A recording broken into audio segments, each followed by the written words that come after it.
তোমার কি কোনো কারণে এই জিনিসটা মনে হয় যে আবরার ভাইয়ের যারা খুনি ছিল তাদের মধ্যে ছাত্র লীগের সাথে কিছু গুপ্ত শিবিরও জড়িত ছিল এবং তাদেরকে মোটামুটি ডিফেন্ড করার জন্য ব্যারিস্টার শিশির মনির এই কেসটাকে ডিফেন্ড করেছে?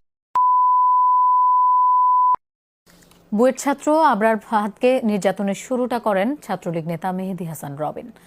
বুয়েট ছাত্রলীগের সদ্য বহিষ্কৃত সাংগঠনিক সম্পাদক সে। অথচ যমুনার অনুসন্ধানে জানা গেছে তার পরিবারের সদস্যরাই জামায়াত শিবিরের পদধারী নেতা।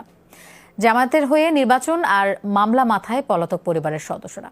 এই পরিবারেই ভিন্ন রাজনৈতিক মতাদর্শের চর্চা করে বেড়ে ওঠা রবিন, অথচ মেনে নিতে পারেনি আবরারের স্বাধীন মত প্রকাশ।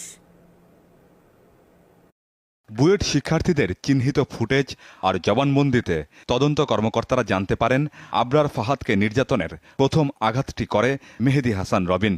ফাহাদের মৃত্যুর পর পালিয়ে যাওয়া বুয়েট ছাত্রলীগের এই বহিষ্কৃত সাংগঠনিক সম্পাদককে গ্রেফতার করেছে পুলিশ।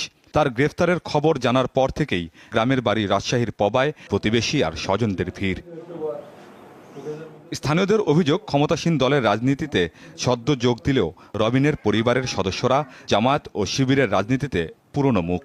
হ্যাঁ, নির্বাচন করেছিলাম মেয়াদিন আগে, জামাতের থেকে ডানেছিল।